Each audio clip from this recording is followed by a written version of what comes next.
আল্লাহ রাব্বুল আলামিন বিশ্ব নবীকে ডাক দিয়ে বলবেন, ওগো নবী, মাকামে মাহমুদের মধ্যে যেইভাবে আপনি সিজদায় পড়িয়া কান্দেন,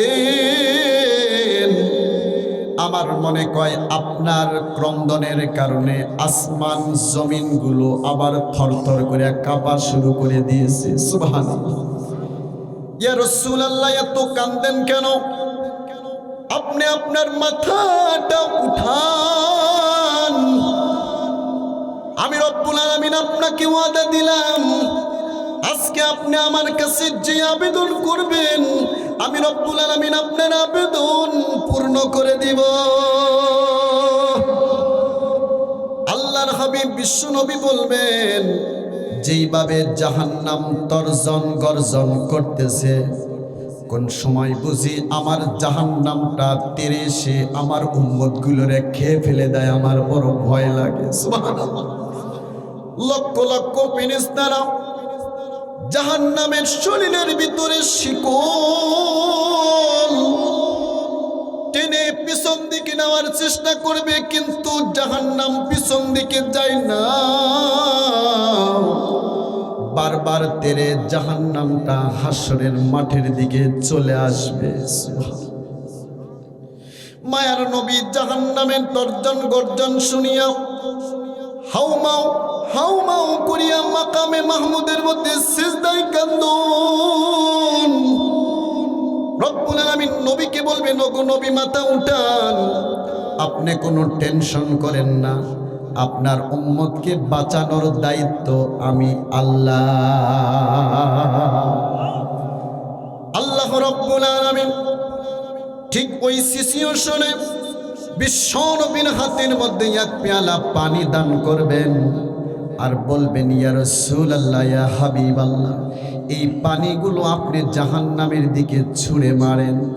মায়ার নবী পানিগুলো নেওয়ার পরে জাহান্নামের দিকে যখন ছুঁড়ে মারবেন, জাহান্নামটা থরথর করে কাঁপতে কাঁপতে পিছনের দিকে বিদায়। নবীজি আশ্চর্যান্বিত হয়ে যাবেন। আল্লাহ রব্বুল আলামিনকে ডাক দিয়ে বলবেন, ওগো রব্বুল আলামিন, যেই জাহান্নামকে লক্ষ কোটি ফেরেশতারা পর্যন্ত শিকলে বেঁধে রাখতে পারতেছিল না, সামান্য কি পানি, এমন জাদুময় পানি আপনি দান করলেন, যেই পানিগুলো জাহান্নামের শরীরে লাগার সঙ্গে সঙ্গে জাহান্নামটা পিছনের দিকে রওনা দিয়েছে। আল্লাহ রাব্বুল আলামিন বলবেন, ওগো নবী, এই পানি কোনো বিশেষ পানি নয়, এই পানি হলো আপনার উম্মতের রাতের বেলার চোখের পানি। আপনার যেই বান্দাগুলো গভীর রাত্রিবেলা ঠান্ডা পানি দিয়া ওযু করে আমার ঘর মসজিদে গিয়ে আমার কুদরতি পায়ে সিজদা দিছে, দুনিয়ার কোনো আশায় তারা সিজদা দেয় নাই, আমার ভয়ে গভীর রাত্রে চোখের পানিটা তারা বের করে দিয়েছিল। আমি রব্বুল আলামিন পানিগুলো দুনিয়ার কোনোভাবে নষ্ট করে দেয় নাই। রহমতের ফেরেশতাদেরকে ডাক দিয়ে বললাম, ফেরেশতারা, আমার বান্দার চোখের পানির যেন কোনো ক্ষতি না হয়, পানিগুলো সংরক্ষণ করে রেখে দে, কিয়ামতের ময়দানে কাজে লাগবে। আপনার সেই উম্মতের চোখের পানির উসিলায় আমি রব্বুল আলামিন পুরা উম্মতকে ক্ষমা করে দিয়েছি। জোরে কোন সুবহানাল্লাহ, লিল্লাহি তাকবীর। আল্লাহর হাবিব বিশ্ব নবী বলেন, মা ইয়াকুদু কওমুন ইল্লা ইয়াযকুরুনাল্লাহা ইল্লা হাফাতুহুমুল মালাইকা ওয়া গাশিয়াতুহুমুর রাহমা ওয়া নাযালাত আলাইহিমুস সাকিনা ওয়া যাকারাহুমুল্লাহু ফি মান ইনদা। সবাই বলেন আল্লাহু আকবার। আল্লাহর হাবিব বিশ্ব নবী বলেন, দুনিয়ার মধ্যে যদি কোথাও কোরআন থেকে আলোচনা করা হয়, আর বান্দাগুলো যদি রাতের ঘুমকে হারাম করে দিয়ে, শীতকে উপেক্ষা করে দিয়ে কোরআনের তাফসীর শোনার জন্য যদি তাফসীর মাহফিলে যদি একত্রিত হয়ে যায়, ওই মাহফিলের চতুর্পার্শ্বে রহমতের ফেরেশতাগুলো বেষ্টন করে না। যদি বলেন সুবহানাল্লাহ। আওয়াজ ঠিক থাকে না, কোথায় গেছে? 2 নাম্বার হলো আল্লাহর রহমত বেষ্টন করে নাই। ওয়া নাযালাত আলাইহিমুস সাকিনা, আল্লাহর বান্দাগুলো যতক্ষণ পর্যন্ত আলোচনা বসে বসে শুনবে, আষাঢ় মাসে বৃষ্টির ফোঁটাগুলো যেইভাবে জমিনের মধ্যে নাজিল হয়, ওই রকম ভাবে আল্লাহর রহমতগুলো বান্দা বান্দির প্রতি নাজিল হইতে থাকে। জোরে বলেন সুবহানাল্লাহ। ওয়া যাকারাহুমুল্লাহু ফী মান ইনদা, দুনিয়ার মধ্যে যদি কোথাও কোরআন থেকে আলোচনা করা হয়, আর বান্দা বান্দিগুলো কোরআনের আলোচনা শোনার জন্য যদি একত্রিত হয়ে যায়, আল্লাহ রাব্বুল আলামিন নৈকট্যপ্রাপ্ত ফেরেশতাদেরকে ডাকতে থাকেন আর বলতে থাকেন, ফেরেশতারা তাকিয়ে দেখ, যেই মানব জাতিকে সৃষ্টি করতে তোরা নিষেধ করেছিলি, আজকে ফরিংহাটা জান্নাতুল মাওয়া কবরস্থানের উদ্যোগে আয়োজিত এই মাহফিলে পার কিছু আশিকিন, আমার কিছু জাকিরিন মুত্তাকিন বান্দা বান্দি একত্রিত হয়ে গেছে। তারা টাকার আশায় আসে নাই, পিরানির আশায় আসে নাই।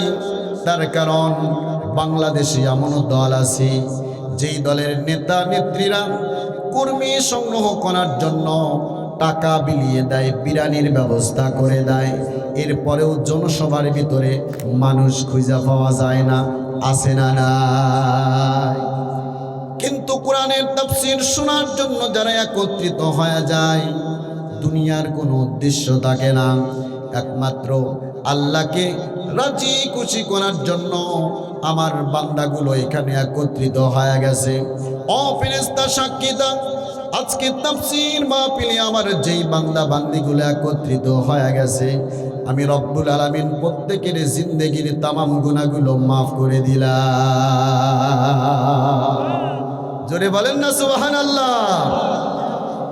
তার কারণ হলো এই মাহফিলটা গতকালই এই জায়গাটা একটা ফুটবল খেলার মাঠ ছিল, কিন্তু কোরআনের তাফসীর হওয়ার কারণে এই মাহফিলটার জায়গাটাকে আল্লাহ সাধারণ কোনো ফিল রাখে নাই, সাধারণ কোনো জমিন রাখে নাই। আল্লাহ রাব্বুল আলামিন বলেন, দুনিয়ার যেই জায়গার মধ্যে আমার কোরআনের তাফসীর হয়, ওই জায়গাটা আমি রব্বুল আলামিন জান্নাতের টুকরা বানায়া দেয়। জোরে বলেন না সুবহানাল্লাহ। তার কারণ হলো এই মাহফিলের মধ্যে যেই গ্রন্থ থেকে আলোচনা করা হবে তার নাম কি? আরো জোরে বলেন, তার নাম কি? আল কোরআন। এই পৃথিবীর মধ্যে এমন একটা কিতাব, যেই কিতাব পড়লে সওয়াব আছে না নাই? পৃথিবীর মধ্যে কোনো গ্রন্থ পড়লে, কোনো বই পড়লে আমল আমার ভিতরে অক্ষরে অক্ষরে নেকি দেওয়া হবে, এমন কোনো গ্রন্থ, এমন কোনো পুস্তিকা পৃথিবীর মধ্যে নাই। কিন্তু আল্লাহ রাব্বুল আলামিন বলেন, মান ক্বারাআ হারফাম মিন কিতাবিল্লাহ ফালাহু আশরু আমসালিহা। আল্লাহর যদি কোনো বান্দা বুঝে পড়ুক আর না বুঝে পড়ুক, কোরআন যারা তেলাওয়াত করবে, রব্বুল আলামিন প্রত্যেকটা অক্ষরে অক্ষরের বদলতে রব্বুল আলামিন 10টি করে নেকি রব্বুল আলামিন বান্দার আমলনামায় লিখে দেয়। আর একটু জোরে বলেন সুবহানাল্লাহ। এই কোরআনের এত দাম, এত দাম। কোরআন শুধু পড়লে লাভ হবে শুধু তাই না, পৃথিবীর মধ্যে 3টা বস্তু আছে এমন, রব্বুল আলামিন বলেন 3টা জিনিস আমি এমন বানাইছি বান্দারে, এই 3টা জিনিসের যদি তুই শুধু তাকায়া থাকোস, তাকানের কারণে এই সগীরা গুনাহগুলো আল্লাহ রব্বুল আলামিন মাফ করে দেয়। জোরে বলেন কয়টা? তিনটা জিনিস, আরো জোরে বলেন কয়টা? আল্লাহ রাব্বুল আলামিন বলেন এই পৃথিবীর মধ্যে আমি তিনটা বস্তু এমন বান্দার জন্য বানিয়েছি, তিনটা জিনিসের দিকে যদি বান্দা তাকায় আমি রব্বুল আলামিন তাকানের কারণেই বান্দার আমলনামায় নেকি লিখে দেই। জোরে কোন সুবহানাল্লাহ। এর মধ্যে একটা হলো আল কোরআন। সুবহানাল্লাহ বলেন। আল্লাহ রাব্বুল আলামিন বলেন যেই বান্দাগুলো মুহাব্বতের সাথে ভক্তি শ্রদ্ধা সহকারে কোরআনের দিকে যদি শুধুমাত্র তাকায়া থাকে, কোরআন পড়তে হবে না, মোহাব্বত নিয়ে যদি কোনো বান্দা কোরআনের দিকে যদি তাকায় আমি রব্বুল আলামিন তাকানের কারণে বান্দার আমলনামার ভিতর থেকে সগীরা গুনাহগুলো মাফ করে দে।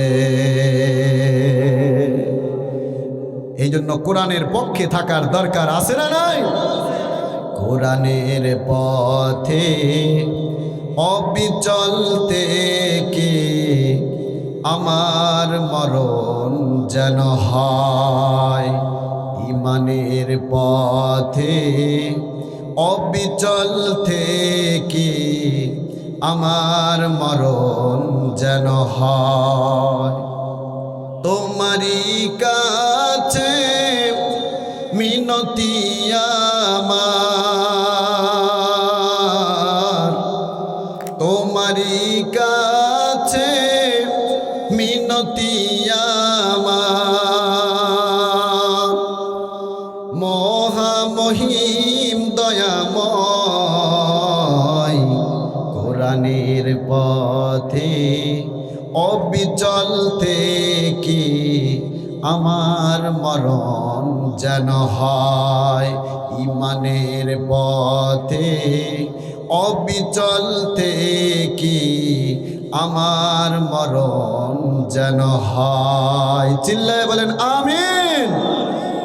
এই জন্য আল্লাহ রাব্বুল আলামিন বলেন পৃথিবীর মধ্যে তিনটা বস্তু আমি রব্বুল আলামিন এমন বানিয়ে দিয়েছি, তিনটা জিনিসের দিকে যদি বান্দা মোহাব্বত নিয়ে তাকায় আমি রব্বুল আলামিন তাকানের কারণেই বান্দার সগীরা গুনাহগুলো মাফ করে দেই। জোরে কোন সুবহানাল্লাহ।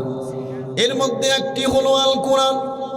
আল্লাহর যদি কোনো বান্দা মোহাব্বত নিয়ে কোরআনের দিকে তাকায় রব্বুল আলামিন বলেন যতবার বান্দা কোরআনের দিকে তাকাইবে আমি রব্বুল আলামিন বান্দা বান্দির জীবনের গুনাহগুলো মাফ করে দেই। দুই নাম্বার হলো আল্লাহর ঘর বাইতুল্লাহ, মক্কা শরীফে যারা হজ করতে গিয়েছেন আল্লাহর যেই ঘরটা আছে কালো গেলাপ দ্বারা আবৃত আল্লাহর ঘর, আল্লাহর যেমন দাম মানুষ দামি হলে তার ঘরটাও দামি হয়, ঠিক কিনা? আল্লাহ যেমন দামি আল্লাহর ঘরটাও তেমন দামি। আল্লাহ রাব্বুল আলামিন বলেন আমার ঘরটা কেমন দামি কেমন দামি। হজ অথবা উমরায় গিয়ে যদি কোনো বান্দা মোহাব্বত নিয়ে ভক্তি শ্রদ্ধা সহকারে আমার ঘর বাইতুল্লাহর দিকে যদি কোনো বান্দা তাকায়, বান্দা যতবার মোহাব্বত নিয়ে বাইতুল্লাহর দিকে তাকাবে আমি রব্বুল আলামিন বান্দার জিন্দেগির তামাম গুনাহগুলো মাফ করে দে। আর একটু জোরে বলেন সুবহানাল্লাহ। আর তিন নম্বর হলো মা বাবার চেহারার দিকে যদি কোনো সন্তান তাকায়, মা বাবার মর্যাদা আছে না নাই? আমি মা বাবার অধিকার সম্পর্কে আলোচনা করতে চেয়েছিলাম। আল্লাহ রাব্বুল আলামিন বলেন وَقَضَى رَبُّكَ أَلَّا تَعْبُدُوا إِلَّا إِيَّاهُ وَبِالْوَالِدَيْنِ إِحْسَانًا।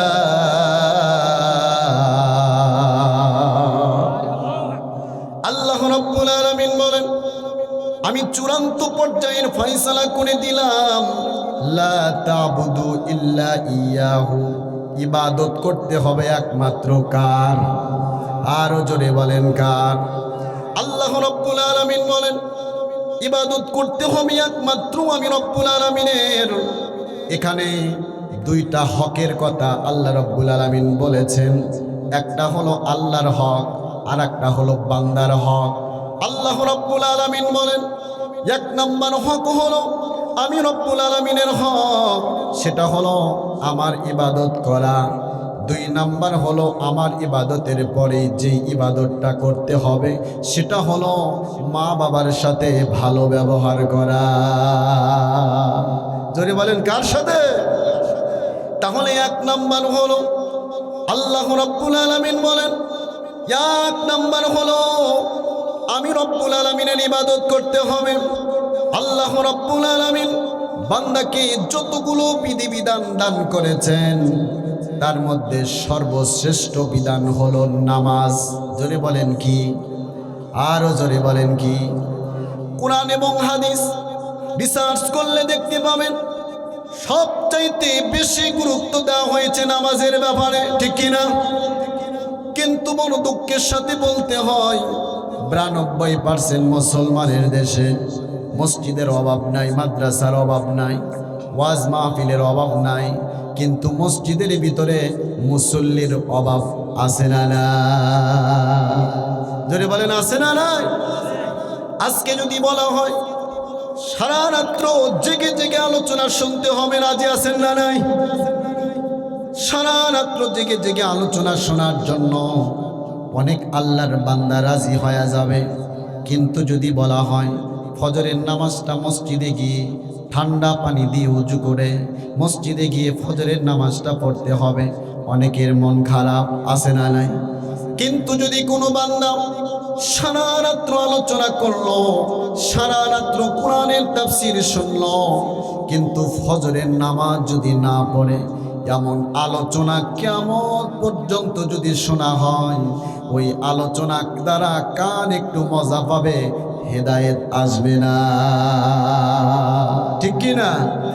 কিন্তু আল্লাহ রাব্বুল আলামিন বলেন, নবীজিকে জানিয়ে দিলেন, ওগো নবী, মায়ার নবী, আপনি উম্মতকে জানিয়ে দেন, আপনার যদি কোনো উম্মত ইশার নামাজটা জামাতের সাথে পড়ে আর ফজরের নামাজটা যদি জামাতের সাথে পড়তে পারে, সারা রাত্র ঘুমায়া থাকলেও আমি রব্বুল আলামিন তারে নফল ইবাদতের সওয়াব দান করে দেই। জোরে কন্যা সুবহানাল্লাহ, লিল্লাহি তাকবীর। এই জন্য আমার প্রিয় ভাইরা, আল্লাহ রাব্বুল আলামিন যতগুলো বিধিবিধান বান্দাকে দান করেছেন, এর মধ্যে সর্বশ্রেষ্ঠ বিধান হলো নামাজ। জোরে বলেন কি? যার নামাজ ঠিক তার সব ঠিক, যার নামাজ ঠিক নাই তার কোনো কিছুই ঠিক নাই, ঠিক কি না? এই জন্য আল্লাহর হাবিব বিশ্বনবী বলেন, আসসালাতু ইমাদুদ্দিন। আল্লাহ রাব্বুল আলামিন বলেন, নামাজ হলো ধর্মের খুঁটি। যে নামাজ পড়লো সে ধর্মকে প্রতিষ্ঠা করলো, আর যে নামাজ ছেড়ে দিল সে যেন ধর্মটাকেই ধ্বংস করে দিল। নাউজুবিল্লাহ বলেন। এই জন্য আমার প্রিয় ভাইরা, আল্লাহ রাব্বুল আলামিন যতগুলো বিধান বান্দাকে দান করেছেন, হজ বলেন, যাকাত বলেন, রোজা বলেন, সর্বশ্রেষ্ঠ বিধান হলো নামাজ। জোরে বলেন কি? আরো জোরে বলেন। আল্লাহ রাব্বুল আলামিন বলেন, যেই বান্দাগুলো দুনিয়ার মধ্যে সঠিকভাবে 5 ওয়াক্ত নামাজ আদায় করবে, আমি রব্বুল আলামিন বান্দাকে বড় বড় 5টা নিয়ামত দান করে দিব। জোরে বলেন, কয়টা নিয়ামত? আরো জোরে। 5টা বড় বড় নিয়ামত। এর মধ্যে 1 নম্বর হলো, আল্লাহর যদি কোনো বান্দা, আল্লাহর যদি কোনো বান্দি 5 ওয়াক্ত নামাজ সময়ের প্রতি লক্ষ্য রেখে আদায় করে, 1 নম্বর পুরস্কার হলো দুনিয়াতে রিজিকের অভাব আল্লাহ রাব্বুল আলামিন দূর করে দিবে। যেই রিজিকের জন্য সকাল থেকে সন্ধ্যা পর্যন্ত মাথার ঘাম পায়ে ফেলে আমি আপনি উপার্জন করি, এরপরও বাড়িতে শান্তি নাই, চতুর্দিক থেকে অশান্তি। আছে না নাই? জোরে বলেন আছে না নাই? আল্লাহ রাব্বুল আলামিন বলেন, আল্লাহর যদি কোনো বান্দা সময়ের প্রতি লক্ষ্য রেখে 5 ওয়াক্ত নামাজ যদি বান্দা পড়তে পারে, 1 নাম্বার পুরস্কারই হলো ওই রিজিকের অভাব আমি রব্বুল আলামিন দূর করে দিব। 2 নাম্বার হলো কবরের আযাব আমি রব্বুল আলামিন মাফ করে দিব। 3 নাম্বার হাসরের ময়দানে আল্লাহ রাব্বুল আলামিন আমলনামাটা ডান হাতের মধ্যে দান করে দিবে। সুবহানাল্লাহ। আর 4র্থ নাম্বার হলো ওই পুলসিরাতের পার 500 বছরের রাস্তা হবে, চুলের চাইতে চিকন, হীরার চাইতে উদারালো হবে। এমন ভয়ঙ্কর রাস্তায় যদি আমাকে আপনাকে পার হওয়ার জন্য বলা হয়, আমি আপনি কি পার হইতে পারবো? জোরে বলেন পারবো। কিন্তু নবীজি বলেন, সময়ের প্রতি লক্ষ্য রেখে আল্লাহর যেই বান্দাগুলো 5 ওয়াক্ত নামাজ আদায় করবে, পুলসিরাতের 500 বছরের রাস্তা রব্বুল আলামিন সেকেন্ডের মধ্যে পার করে দিবে। একটু জোরে বলেন না সুবহানাল্লাহ। আর 5ম নাম্বার হলো আল্লাহ রাব্বুল আলামিন বলেন, আমার যেই বান্দাগুলো দুনিয়ার মধ্যে 5 ওয়াক্ত নামাজ সঠিক মতে আদায় করবে, আমি রব্বুল আলামিন বিনা হিসাবে তাদেরকে জান্নাতুল ফিরদাউস দান করে দিব। জোরে বলেন না সুবহানাল্লাহ। লিল্লাহি তাকবীর। একটু জিকির করি লা ইলাহা। আমরা একটু সামনের দিকে এগিয়ে বসি, ফাঁকা জায়গা উপরে একটু জিকির করি লা ইলাহা।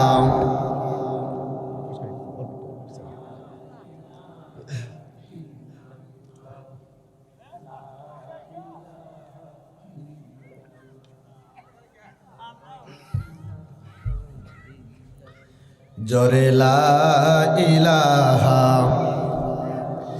লা ইলাহা ইল্লাল্লাহু, লা ইলাহা ইল্লাল্লাহ, লা ইলাহা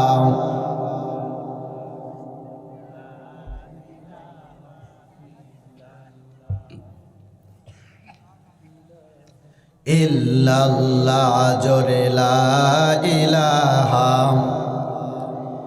এই জন্য আমার প্রিয় ভাইরা, যেই কথা বলতেছিলাম, আল্লাহ রাব্বুল আলামিন বান্দাকে যতগুলো বিধান দান করেছেন, তার মধ্যে সর্বশ্রেষ্ঠ বিধান হলো নামাজ। জোরে বলেন কি? আরো জোরে বলেন। নামাজ কয় ওয়াক্ত? আরো জোরে বলেন। আল্লাহ রাব্বুল আলামিন পৃথিবীর মধ্যে যতগুলো বিধান বান্দাকে দান করেছেন, হজ বলেন, যাকাত বলেন, রোজা বলেন, সকল হুকুম আহকামের বিধানগুলো আল্লাহ রাব্বুল আলামিন ফেরেশতার মাধ্যমে জমিনের মধ্যে সেটার হুকুম আহকাম বাস্তবায়ন করেছেন। কিন্তু নামাজের এতই গুরুত্ব আর এতই ফজিলত, আল্লাহ রাব্বুল আলামিন এই 5 ওয়াক্ত নামাজ দুনিয়ার মধ্যে ফেরেশতার মাধ্যমে আল্লাহ রাব্বুল আলামিন নাজিল করেন নাই।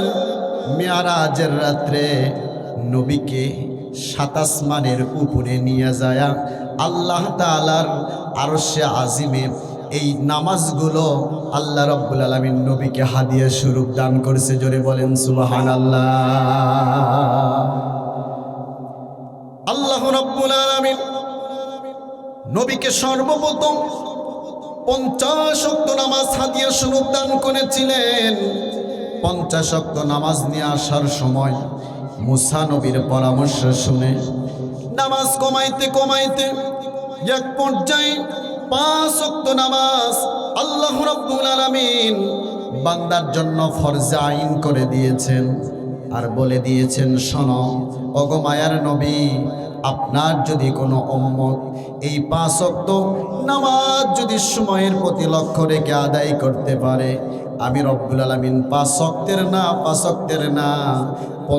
ওয়াক্তের সওয়াব তার আমলনামার ভিতরে লিখে দিব। একটু জোরে বলেন সুবহানাল্লাহ। তাহলে যেই মুসলমান 5 ওয়াক্ত নামাজ পড়বে কয় ওয়াক্তের সওয়াব পাবে? 50 ওয়াক্তের।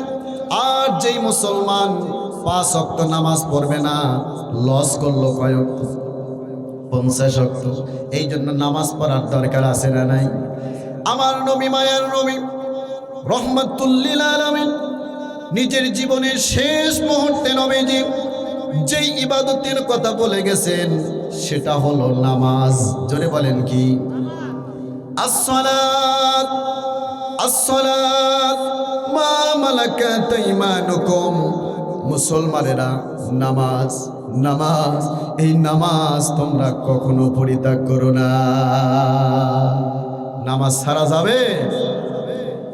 নবীজির জীবনের শেষ মুহূর্তে নবীজি যখন মৃত্যুবরণ যখন করবেন, মৃত্যু শয্যায় যখন নবীজি উপনীত হয়ে গেলেন, নবীজি 5 ওয়াক্ত নামাজ মসজিদে নববীতে গিয়ে আদায় করেন। কোনোদিন জামাত ছাড়া নবীজি নামাজ পড়েন না। কিন্তু নবীজি জীবনের শেষ মুহূর্তে যেমন রোগে আক্রান্ত হয়ে গেলেন, নবীজি মসজিদে যেতে পারেন না। রুমের ভিতরে নবীজি অসুস্থ অবস্থায় ছিলেন, অজ্ঞান হয়ে পড়েছিলেন। সাহাবায়ে কেরাম মসজিদে নববীর ভিতরে বিশ্ব নবীর জন্য অপেক্ষা করতেছিলেন। নবীজি আসবেন, নামাজ পড়াইবেন। কিন্তু দীর্ঘ টাইম পার হয়ে গেল, নবীজি মসজিদে আসে না। সাহাবায়ে কেরাম পরামর্শ করিয়া হযরত আবু বকর সিদ্দিক রাদিয়াল্লাহু তাআলা আনহুকে নামাজের ইমামতি করার জন্য সামনে অগ্রসর করে দিলেন। কিছুক্ষণ পর নবীজি হুদ যখন ফিরে আসলো, নবীজি মা আয়েশা সিদ্দিকা রাদিয়াল্লাহু তাআলা আনহাকে ডাক দিয়ে বললেন, ওগো আয়েশা, মসজিদে নববীর ভিতরে এখন কি হইতেছে? মা আয়েশা সিদ্দিকা রাদিয়াল্লাহু তাআলা আনহা নবীজিকে ডাক দিয়ে বললেন, ওগো নবী, আপনি রুমের মধ্যে বেহুশ ছিলেন, যাইতে পারেন নাই। সাহাবায়ে কেরাম অনেকক্ষণ অপেক্ষা করতেছিল। আপনি যখন মসজিদে যাইতে পারলেন না, সকল সাহাবায়ে কেরাম পরামর্শ করিয়া আমার বাবা আবু বকরের ইমামতিতে মসজিদে নববীতে নামাজ পড়ে। জোরে বলেন সুবহানাল্লাহ। নবীজি যখন এই কথা শুনলেন, সাহাবায়ে কেরাম আবু বকরের ইমামতিতে ইশার নামাজ পড়ে। সঙ্গে সঙ্গে মা আয়েশা সিদ্দিকা রাদিয়াল্লাহু তাআলা আনহাকে ডাক দিয়ে বললেন, ওগো আয়েশা, মসজিদে নববীর দিকে যেই দরজাটা আছে তুমি খুলে দাও, আমি নবী সাহাবীদের নামাজের দৃশ্যটা একটু দেখতে চাই। সুবহানাল্লাহ। মা আয়েশা সিদ্দিকা রাদিয়াল্লাহু তাআলা বিশ্ব নবীর কনসেশনের দাবিতে, আবেদনের প্রেক্ষিতে মসজিদে নববীর দিকে যেই দরজাটা আছে খুলে দিলেন। আমার নবী সাহাবীদের নামাজের দৃশ্য দেখে, আর চোখের কোনা বেয়ে বেয়ে পানিগুলো জমিনের মধ্যে পড়তেছিল। মা আয়েশা সিদ্দিকা রাদিয়াল্লাহু তাআলা সঙ্গে সঙ্গে বিশ্ব নবীকে ডাক দিয়ে বললেন, ইয়া রাসূলুল্লাহ, ইয়া হাবিবাল্লাহ, সাহাবীদের নামাজের দৃশ্য দেখে আপনি কাঁদেন কেন? নবীজি মা আয়েশা সিদ্দিকা রাদিয়াল্লাহু তাআলা আনহাকে বললেন, ওগো আয়েশা, আজকে যে কান্না তুমি আমার দেখতেছো, এটা আমার কোনো দুঃখের কান্না না, এটা হলো আমার সুখের কান্না। আমার ইন্তেকালের পূর্ব মুহূর্তে, নিজের জীবনের শেষ মুহূর্তে, যখন আমি পৃথিবী থেকে বিদায়, নিজের জীবনের শেষ মুহূর্তে যখন আমি উপনীত হলাম, এই সময় সাহাবীদেরকে যেইভাবে দলবদ্ধ হয়ে নামাজ আদায় করতে দেখলাম, আমি নবীর সামনে আমার উম্মতের ভবিষ্যতের চিত্রটা ভেসে উঠে গেছে। লিল্লাহি তাকবীর। হাবিব বিশ্বনবী বলেন, আমার মনে কই আমার ইন্তেকালের পরে কিয়ামত পর্যন্ত আনেওয়ালা উম্মত আমার সাহাবীরা যেইভাবে দলবদ্ধ হয়ে নামাজ পড়ে, আমার মনে কই কিয়ামত পর্যন্ত আনেওয়ালা আমার সকল উম্মতেরা এইভাবে দলবদ্ধ হয়ে নামাজ পড়বে। আজকে বড় দুঃখের সাথে বলতে হয়, আজকে যেই নবীর উম্মত বলে আমি আপনি দাবি করি, কিন্তু 5 ওয়াক্ত নামাজ আমি আপনি এখনো জামাতের সাথে পড়তে পারি না। কাল কিয়ামতের ময়দানে যেই নবীর সুপারিশ ছাড়া নবী রাসূল পর্যন্ত জান্নাতে যাবে না, হযরতে মুসা বলবে ইয়া নফসি ইয়া নফসি, ইব্রাহিম খলিলুল্লাহ বলবে ইয়া নফসি ইয়া নফসি, ঈসা রূহুল্লাহ বলবে ইয়া নফসি ইয়া নফসি। একজন ব্যক্তি যিনি বলবে ইয়া উম্মতি ইয়া উম্মতি, তিনি হলেন মুহাম্মাদুর রাসূলুল্লাহ। আল্লাহ রাব্বুল আলামিন বিশ্ব নবীকে ডাক দিয়ে বলবেন, ওগো নবী, মাকামে মাহমুদের মধ্যে যেইভাবে আপনি সিজদায় পড়িয়া কান্দেন, আমার মনে কয় আপনার ক্রন্দনের কারণে আসমান জমিনগুলো আবার থরথর করে কাঁপা শুরু করে দিয়েছে। সুবহানাল্লাহ। ইয়া রাসূলুল্লাহ, এত কান্দেন কেন? আপনি আপনার মাথাটা উঠান। আমি রব্বুল আলামিন আপনাকে ওয়াদা দিলাম, আজকে আপনি আমার কাছে যে আবেদন করবেন আমি রব্বুল আলামিন আপনার আবেদন পূর্ণ করে দিব। আল্লাহর হাবিব বিশ্ব নবী বলবেন, যেইভাবে জাহান্নাম তর্জন গর্জন করতেছে, কোন সময় বুঝি আমার জাহান্নামটা তেরে এসে আমার উম্মতগুলোরে খেয়ে ফেলে দেয়, আমার বড় ভয় লাগে। সুবহানাল্লাহ। লক্ষ লক্ষ ফেরেশতারা জাহান্নামের শরীরের ভিতরে শিকল টেনে পিছন দিকে নেওয়ার চেষ্টা করবে, কিন্তু জাহান্নাম পিছন দিকে যায় না, বারবার তেরে জাহান্নামটা হাসরের মাঠের দিকে চলে আসবে। মায়ার নবী জাহান্নামের তর্জন গর্জন শুনিয়া হাউমাউ হাউমাউ করিয়া মাকামে মাহমুদের মধ্যে সিজদায় কান্দুন। রব্বুল আলামিন নবীকে বলবেন, ওগো নবী, মাথা উঠান, আপনি কোনো টেনশন করেন না, আপনার উম্মতকে বাঁচানোর দায়িত্ব আমি আল্লাহ। আল্লাহ রব্বুল আলামিন ঠিক ওই সিচুয়েশনে বিশ্ব নবীর হাতের মধ্যে এক পেয়ালা পানি দান করবেন আর বলবেন, ইয়া রাসূলুল্লাহ, ইয়া হাবিবাল্লাহ, এই পানিগুলো আপনি জাহান্নামের দিকে ছুঁড়ে মারেন। মায়ার নবী পানিগুলো নেওয়ার পরে জাহান্নামের দিকে যখন ছুঁড়ে মারবেন, জাহান্নামটা থরথর করে কাঁপতে কাঁপতে পিছনের দিকে বিদায়। নবীজি আশ্চর্যান্বিত হয়ে যাবেন। আল্লাহ রব্বুল আলামিনকে ডাক দিয়ে বলবেন, ওগো রব্বুল আলামিন, যে জাহান্নামকে লক্ষ কোটি ফেরেশতারা পর্যন্ত শিকলে বেঁধে রাখতে পারতেছিল না, সামান্য কি পানি, এমন জাদুময় পানি আপনি দান করলেন, যেই পানিগুলো জাহান্নামের শরীরে লাগার সঙ্গে সঙ্গে জাহান্নামটা পিছনের দিকে রওনা দিয়েছে। আল্লাহ রাব্বুল আলামিন বলবেন, ওগো নবী, এই পানি কোনো বিশেষ পানি নয়, এই পানি হলো আপনার উম্মতের রাতের বেলার চোখের পানি। আপনার যেই বান্দাগুলো গভীর রাত্রেবেলা ঠান্ডা পানি দিয়া ওযু করে আমার ঘর মসজিদে গিয়ে আমার কুদরতে পায়ে সিজদা দিছে, দুনিয়ার কোনো আশায় তারা সিজদা দেয় নাই, আমার ভয়ে গভীর রাত্রে চোখের পানিটা তারা বের করে দিয়েছিল, আমি রব্বুল আলামিন পানিগুলো দুনিয়ার কোনো ভাবে নষ্ট করে দেয় নাই। রহমতের ফেরেশতাদেরকে ডাক দিয়ে বললাম, ফেরেশতারা আমার বান্দার চোখের পানির যেন কোনো ক্ষতি না হয়, পানিগুলো সংরক্ষণ করে রেখে দে, কিয়ামতের ময়দানে কাজে লাগবে। আপনার সেই উম্মতের চোখের পানির উসিলায় আমি রব্বুল আলামিন পুরা উম্মতকে ক্ষমা করে দিয়েছি। জোরে কোন সুবহানাল্লাহ, লিল্লাহি তাকবীর।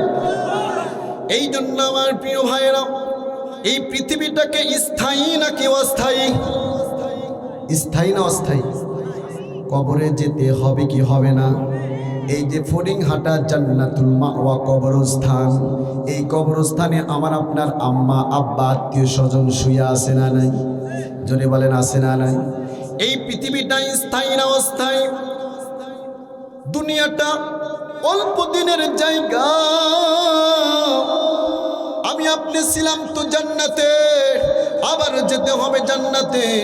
অল্প কিছুদিনের বাসস্থানের জন্য আল্লাহ দুনিয়ায় পাঠাইলেন নেক কাজ করার জন্য। তবে দুনিয়ায় এসে আল্লাহকে ভুলে গেলে হবে না, তার কারণ দুনিয়াটা অস্থায়ী, স্থায়ী হলো আখিরাত। ঠিক কি না? পৃথিবীতে কেউ স্থায়ী হয় না, হোক না সে ফিরআউন কিবা নমরুদ,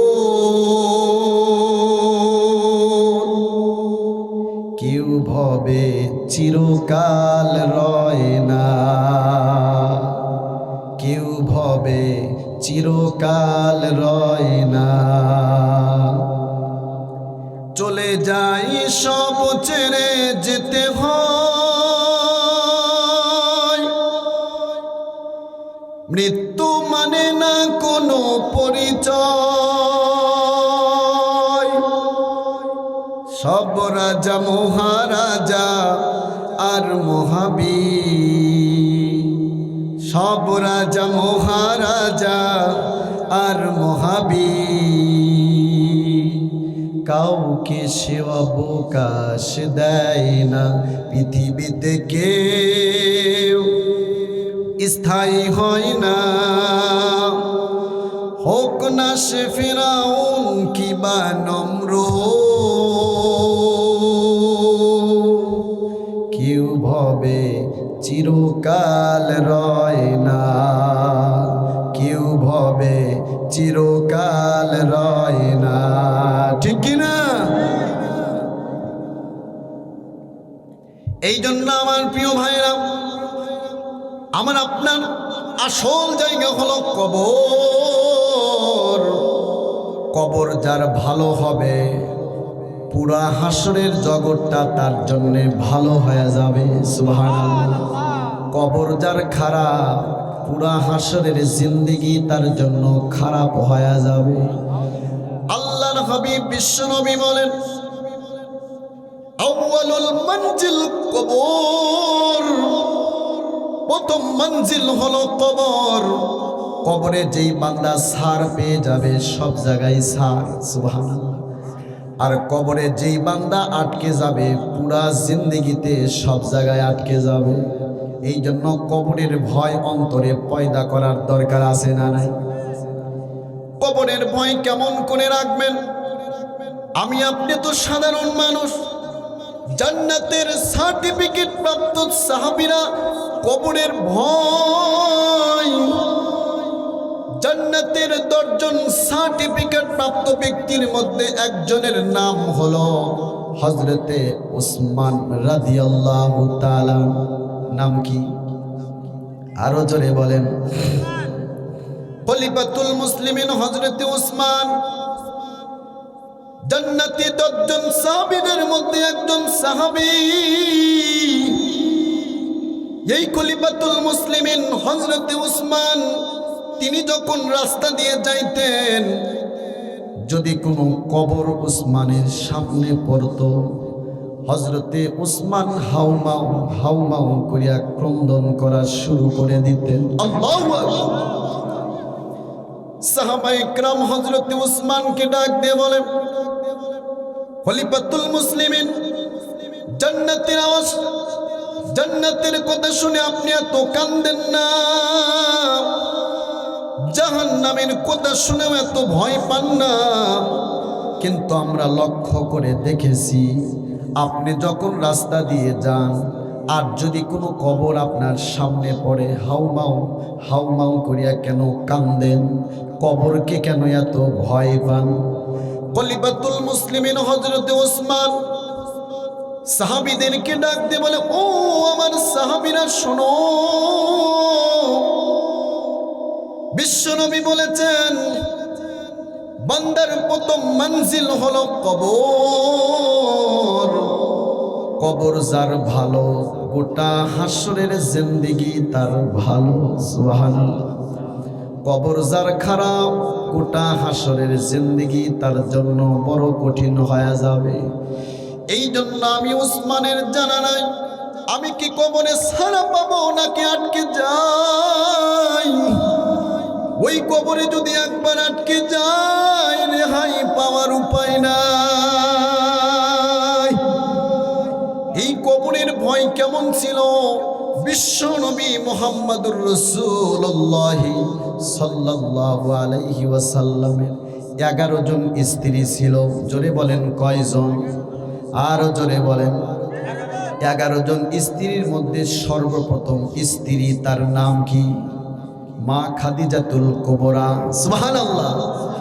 নবীজির বয়স যখন 25 বছর, মা খাদিজাতুল কুবরা রাদিয়াল্লাহু তাআলা আনহার বয়স তখন 40 বছর। 40 বছরের একটা বয়স্ক নারীকে নবীজি ইসলামের স্বার্থে সর্বপ্রথম বিবাহ করেছিলেন। সুবহানাল্লাহ। তৎকালীন সময়ে মক্কার ভিতরে মা খাদিজার মতো ধনাঢ্য আর নারী ছিল না। নবীজি চিন্তা করলেন, মা খাদিজাকে যদি আমি বিবাহ করতে পারি, তার সম্পত্তিগুলো ইসলামের জন্য আল্লাহর রাস্তায় ব্যয় করতে পারবো। সুবহানাল্লাহ। এই জন্য নবীজি সর্বপ্রথম মা খাদিজাতুল কুবরাকে বিবাহ করেছিলেন। সম্পত্তিগুলো সব আল্লাহর রাস্তায় দান করেছে। এই বয়স্ক নারীটাকে নবীজি বিবাহ করার পর দুইজনের মধ্যে এত মোহাব্বত ছিল। একদিন নবীজি আয়েশা সিদ্দিকা রাদিয়াল্লাহু তাআলা আনহাকে ডাক দিয়ে বললেন, ওগো আয়েশা শোনো, মা খাদিজা আমাকে এত মোহাব্বত করত, আমি খাদিজাকে এত মোহাব্বত করতাম যে আজকে যদি খাদিজা জীবিত থাকতো, খাদিজা জীবিত থাকলে পরে 11 জন স্ত্রীর একটাকেও বিবাহ করতাম না। তোরে বলেন সুবহানাল্লাহ। এই মা খাদিজাতুল কুবরা বিশ্বনবীর এত কাছের একজন তিনি মানুষ ছিলেন। মা খাদিজাতুল কুবরা রাদিয়াল্লাহু তাআলা এই পৃথিবীর মধ্যে এমন একজন রমণী, পৃথিবীর মধ্যে কোনো নারীকে আল্লাহ রাব্বুল আলামিন সালাম প্রেরণ করে নাই। আসমানের নিচে জমিনের উপরে একজন নারীকে আল্লাহ রাব্বুল আলামিন সালাম দিয়েছেন। সেই নারীর নাম হলো খাদিজাতুল কুবরা। এই খাদিজাতুল কুবরা রাদিয়াল্লাহু তাআলা তিনি যখন ইন্তেকাল করবেন, ইন্তেকালের ঠিক পূর্ব মুহূর্তে মা খাদিজাতুল কুবরা রাদিয়াল্লাহু তাআলা আনহা নবীজিকে ডাক দিয়ে বললেন, ইয়া রাসূলুল্লাহ, ইয়া হাবিবাল্লাহ, আমি তো দুনিয়া থেকে 100% চলে যাব, তার কারণ মৃত্যুর হাত থেকে কেউ রেহাই পাবে? কেউ রেহাই পাবে না। নবী রাসূল পর্যন্ত পায় নাই, আমিও পাবো না। ইয়া রাসূলুল্লাহ, ইয়া হাবিবাল্লাহ, 100% আমার ইন্তেকাল হয়ে যাবে। ওই কবর জগতে আমি যেন ভালো থাকতে পারি, মৃত্যুর আগে আমি আপনাকে 3টা ওসিয়ত করে যাব। এই 3টা ওসিয়ত যদি বাস্তবায়ন করেন, কবরে গিয়ে আমি খাদিজা ভালো থাকব। জোরে বলেন সুবহানাল্লাহ। বিশ্বনবী মা খাদিজাতুল কুবরাকে ডাক দিয়ে বললেন, ওগো খাদিজা, কোনো টেনশন নাই, তোমার সেই 3টা ওসিয়ত কি তাড়াতাড়ি বলো। মা খাদিজাতুল কুবরা বিশ্ব নবীকে ডাক দিয়ে বলে, ওগো নবী, আমি যখন ইন্তেকাল করব, আমার লাশটা যখন বাড়ি থেকে কবরস্থান পর্যন্ত নিয়ে যাওয়া হবে, ইয়া রাসূলুল্লাহ, ইয়া হাবিবাল্লাহ, আমার লাশটা দুনিয়ার কোনো মানুষ যেন বহন না করে, স্বয়ং আপনি মুহাম্মাদুর রাসূলুল্লাহ আমার লাশটা বহন করে কবরস্থান পর্যন্ত নিয়ে যাবে। 2 নাম্বার হলো, আমার লাশটা কবরের মধ্যে আপনি স্বয়ং নিজে নামবেন, আপনার বরকতি হাতের ছোঁয়ায় বিসমিল্লাহি ওয়ালা মিল্লাতি রাসূলিল্লাহ এই দোয়াটা পড়ে আপনি নিজের বরকতি হাত দিয়া আমার এই কবরের মধ্যে শোয়া দিবেন। আর আপনার বরকতি হাত দিয়া আমার চেহারাটা কিবলামুখী করে দিবেন। আর 3 নাম্বার ওসিয়ত হলো, প্রত্যেকটা মানুষ ইন্তেকাল করার পর প্রত্যেকটা মানুষের কবরে 2 জন ফেরেশতা আসে, প্রশ্ন করে কয়টা? 3টা প্রশ্ন করবে। 1 নাম্বার মান রব্বুকা, 2 নাম্বার ওমা দীনুকা, 4 নাম্বার মান হাজার রাজুল। নবীজির চেহারাটা দেখানোর পর বলা হবে, বলো এই মানুষটা কে? নবীর আদর্শ যারা ধারণ করেছে, নবীর সুন্নত মোতাবেক যারা চলছেন, নবীকে দেখার সঙ্গে সঙ্গে বলবে, হাদা নবিয়ুনা মুহাম্মাদুর রাসূলুল্লাহ, ইনি তো হলেন আমাদের পেয়ারা নবী। মা খাদিজাতুল কুবরা বলেন, ওই কবরের ভিতরে 3টা প্রশ্নের উত্তর দিতে আমার বড় ভয় লাগে। আমি কি সেই 3টা প্রশ্নের উত্তর সঠিকভাবে দিতে পারবো কি পারবো না, কোনো গ্যারান্টি নাই। ওগো মায়ার নবী, 3 নাম্বার ওসিয়ত হলো, আপনি আমার কবরের পাশে দাঁড়িয়ে থাকবেন। মুনকার নাকিরের 3টা প্রশ্নের জবাব আমার পক্ষ থেকে আপনি স্বয়ং মুহাম্মাদুর রাসূলুল্লাহ দিয়ে দিবে। লিল্লাহি তাকবীর। ওসিয়ত করেছেন কয়টা? আরো জোরে বলেন। 3টা ওসিয়ত করার পর মা খাদিজা পৃথিবী থেকে চিরবিদায় নিয়ে চলে গেলেন। নবীজি 3টা ওসিয়তি খাদিজার জন্য বাস্তবায়ন করলেন। নবীজি মা খাদিজাকে সুন্দর করে গোসল দাফন করে এরকম কাফন পরানের পর স্বয়ং মুহাম্মাদুর রাসূলুল্লাহ সাল্লাল্লাহু আলাইহি ওয়াসাল্লাম নিজের কাঁধে মা খাদিজাতুল কুবরাকে বহন করে কবরস্থান পর্যন্ত নিয়ে গেলেন। নিয়ে যাওয়ার পরে নবীজি স্বয়ং কবরের ভিতরে নামলেন। নামার পরে নিজের বরকতি হাত দিয়ে মা খাদিজাকে কবরের ভিতরে শোয়া দিলেন।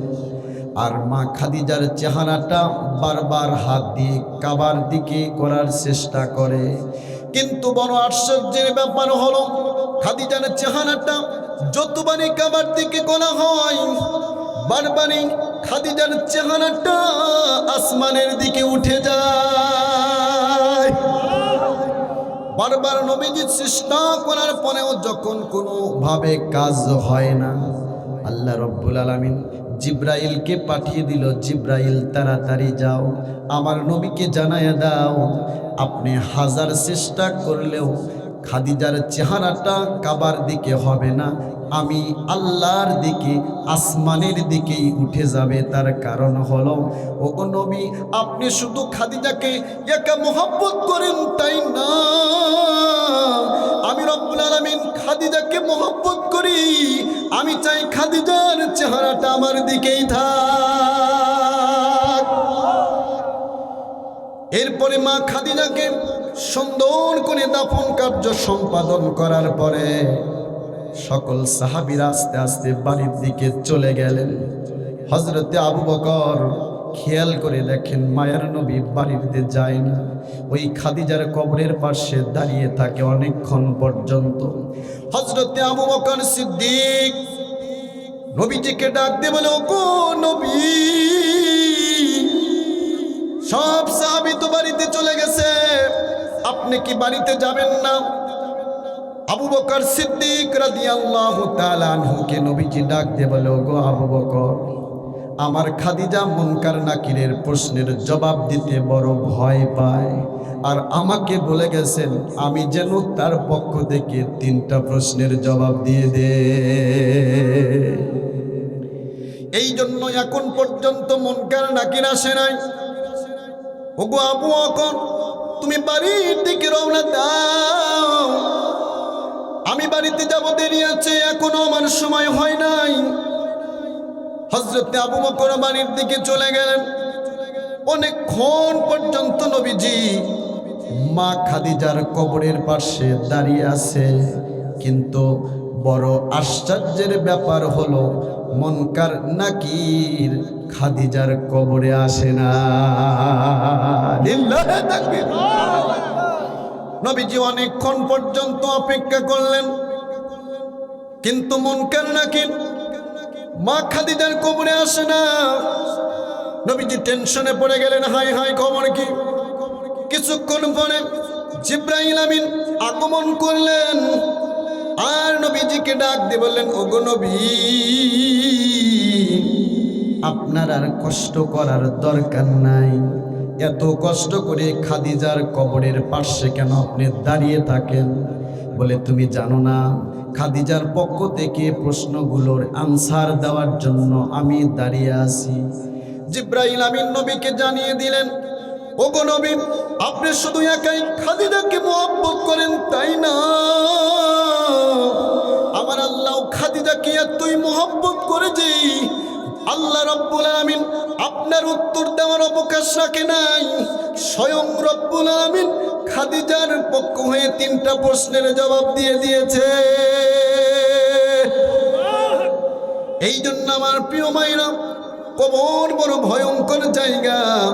ওই কবরে যদি আমি আপনি রেহাই পেতে চাই, 1 নাম্বার নামাজ পড়তে হবে, 2 নাম্বার মা বাবার সেবা করতে হবে। আল্লাহর যেই বান্দা মা বাবার সেবা করবে, মা বাবার দোয়ার বদৌলতে আল্লাহ রাব্বুল আলামিন সন্তানের জন্য দুনিয়াতেই জান্নাতের ওয়ার্ডার দিয়ে দিবে। জোরে কোন সুবহানাল্লাহ। সারা পৃথিবীর একজন বড় ইমাম, তার নাম আব্দুর রহমান আস-সুদাইস, বর্তমান কাবার তিনি ইমাম। সাংবাদিকরা একদিন আব্দুর রহমান আস-সুদাইসকে একদিন জিজ্ঞাসা করলেন, আপনি কাবার মতো এত দামি ঘরের আপনি ইমাম, প্রায় 37 বছর যাবত আপনি কাবার ইমামতি করেন, বড় আশ্চর্যের ব্যাপার হলো এই 37 বছর জিন্দেগিতে আব্দুর রহমান আস-সুদাইসের তেলাওয়াতে একদিনও ভুল হয় না। জোরে বলেন সুবহানাল্লাহ। তাহলে মসজিদ যদি দামি হয়, ইমাম কি দামি নাকি আদামি? সারা পৃথিবীর মধ্যে সবচেয়ে দামি ঘর বাইতুল্লাহ, আর সেই বাইতুল্লাহর ইমাম হলেন আব্দুর রহমান। তবে 1 বছর না 2 বছর না, 37 বছর যাবত তিনি কাবার ইমাম। সাংবাদিকরা জিজ্ঞাসা করলো, ভাই এই 37 বছর যাবত ইমামতি করেন, এত বড় ক্রেডিট, এত বড় সম্মান কিভাবে পেলেন? আব্দুর রহমান সংক্ষিপ্তভাবে জবাব দেয়, ও সাংবাদিকরা শোন, এই যে আমি কাবার ইমাম, এটা আমার নিজের যোগ্যতাই না, আমার মায়ের দোয়ার কারণে আমি কাবার ইমাম। জোরে বলেন, কার দোয়া? আরো জোরে বলেন। মায়ের দোয়ার কারণে কাবা শরীফের ইমাম আল্লাহ আমারে বানায়া দিছে। সুবহানাল্লাহ। সাংবাদিকরা বললেন, কিভাবে? একটু ঘটনাটা যদি খুলে বলতেন। আপনি তো মক্কার লোক না, আপনি তো মদিনার লোক না, আপনি সুদূর দাম্মামে আপনার বাড়ি। মক্কা নগরীর বাহিরের একজন আজমি অনারবি লোক আপনি কিভাবে কাবার ইমাম হলেন? আব্দুর রহমান সাংবাদিকদেরকে বিস্তারিত কাহিনী বললেন, শোনো, আজ থেকে বহু বছর আগে সুদূর দাম্মাম থেকে আমার মায়ের সাথে আমি একবার উমরা করার জন্য মক্কায় আসছিলাম। আজ থেকে বহু বছর পূর্বে আমি আমার মায়ের সাথে উমরা করার জন্য যখন মক্কায় আসলাম, ওই সময় আমার বয়স ছিল 6 বছর। হাজী সাহেবেরা জানেন, মক্কায় গিয়ে হজ করতে হলে বাইতুল্লাহ শরীফের পাশে তওয়াফ করতে হয় কয়বার? 7 বার। জোরে বলেন কয়বার? 7 চক্কর দিতে হয়। প্রত্যেক চক্কর শেষে হজরে আসওয়াদে চুমা খেতে হয়, ঠিক কি না? আল্লাহর হাবিব বলেন, যেই বান্দাগুলো আল্লাহকে রাজি খুশি করার জন্য হজে যায় আর ওই কাবা শরীফের চতুর্পাশে প্রদক্ষিণ করে, প্রত্যেকটা কদমে কদমে সগীরা গুনাহ মাফ হয়। তওয়াফ শেষে যখন হজরে আসওয়াদের মধ্যে বান্দা চুমা দেয়, চুমা দেওয়ার কারণে বান্দার শরীরে যত গুনাহ আছে ওই হজরে আসওয়াদ পাথরটা সকল গুনাহগুলো শোষণ করে নিয়ে নেয়। আব্দুর রহমান আস-সুদাইস বলেন, আজ থেকে বহু বছর পূর্বে আমি আমার মায়ের সাথে এই মক্কায় হজ করার জন্য আসলাম। আমার মা যখন কাবা শরীফের চতুর্পার্শ্বে তওয়াফ করবে, আমি তো ছোট্ট মানুষ, আমি তো তওয়াফ করতে পারি না, পায়ে ব্যথা হয়ে যাবে। মা আমারে কাবা শরীফের এক পাশে বসিয়ে রাখলেন, আর আমার আম্মা একা একা চতুর্দিকে তওয়াফ করা শুরু করলেন। আমার আম্মা যখন তওয়াফ করা শুরু করলেন, এক তওয়াফ করে আসার পর যেই জায়গায় আমাকে বসে রাখছেন, ওই পরে দেখে আমি ওই জায়গার মধ্যে নাই। অনেক মানুষের ভিড়ে আমি কোথায় গেলাম? একটা জনমানবহীন এলাকা, অপরিচিত জায়গা। সন্তান যদি হঠাৎ হারিয়ে যায়, মা টেনশন করবে, কি করবে না? মা তো পেরেশান হয়ে গেলেন, সন্তান কোথায় আমার? হঠাৎ করে তাকিয়ে দেখে সন্তান আর কোথাও নাই। ওই যে কাবা শরীফ দেখা যায়, ওই কাবা শরীফের গিলাফ ধরে তার সন্তান খেলাধুলা করে। লিল্লাহে তাকবীর। দৌড়ে মা সন্তানের কাছে যাওয়ার পরে সন্তানকে বলে, বাবা, এই ঘরটা বড় দামি ঘর, এটা খেলা করার জিনিস না। কাবা শরীফের সাথে যদি বেয়াদবি হয়ে যায়, আল্লাহ কিন্তু অসন্তুষ্ট হয়ে যাবে। ও সন্তান, এটা হলো সেই রব্বুল আলামিনের ঘর, যিনি তোমাকে আমাকে সৃষ্টি করেছেন, তার এটা ঘর। খবরদার এই ঘরের সাথে যেন কোনো প্রকার বেয়াদবি না হয়। দ্রুত সন্তানকে বুকের সাথে নিয়ে আবার সেই আগের জায়গায় রেখে দিলেন। আর একবার তওয়াফ করে আসলেন। আসার পরে দেখে সন্তান আবারও আগের জায়গায় নাই। তাকিয়ে দেখলেন তার সন্তান কাবা শরীফের ওই গিলাফ দিয়ে খেলাধুলা করতেছে। জোরে কোন সুবহানাল্লাহ, আর জোরে বলেন সুবহানাল্লাহ। এইরকম ভাবে একবার না, দুইবার না, 7টা চক্কর দিয়ে আসার পরে দেখলেন সন্তান আপন জায়গায় নাই। বারবার শুধু সন্তান কাবা শরীফের গিলাফ দিয়ে খেলে। এই দৃশ্যটা দেখার পরে মার চোখ দিয়ে ঝরঝর করে পানিগুলো বের করে দিয়েছে, আর রব্বুল আলামিনের কাছে হাত তুলে দোয়া করেছে, ওগো কাবার মালিক, এটা এমন একটি বরকতি জায়গা, আল্লাহর যদি কোনো বান্দা কাবার দিকে তাকায় আর মনে মনে দোয়া করে, রব্বুল আলামিন বলে বান্দার মনের আশা পূরণ করে দেওয়া হয়। সুবহানাল্লাহ। আর পৃথিবীর মধ্যে 2 জন ব্যক্তির দোয়া তাড়াতাড়ি কবুল হয়। এর মধ্যে একটা হলো মা, আর একটা হলো বাবা। ওগো আরশের মালিক, ওগো কাবার মালিক, আমি মা হয়ে কাবার প্রান্ত থেকে তোমার কাছে হাত তুলে দোয়া করলাম, তোমার কাবার জন্য বড় পাগল হয়ে গেছি। ও রব্বুল আলামিন, আমার সন্তানকে কি তোমার এই ঘরের ইমাম বানানো যায় না? সুবহানাল্লাহ বলেন। এই যে আব্দুর রহমান আস-সুদাইসির মা আব্দুর রহমানের জন্য দোয়া করলেন, দোয়া করার কারণে কাবার ইমাম হয়ে গেলেন। এই জন্য আমি যুবক ভাইদেরকে আমি উদাত্ত আহ্বান জানাবো, যুবক ভাই খবরদার, মা বাবার সাথে খারাপ ব্যবহার করা যাবে না। দুনিয়াবি যে কোনো কাজ তুমি করবা, মায়ের থেকে বাবার থেকে দোয়া নিয়ে কাজটা শুরু যদি তুমি করতে পারো, 100% সফলতা যিনি দিবেন তিনি কে?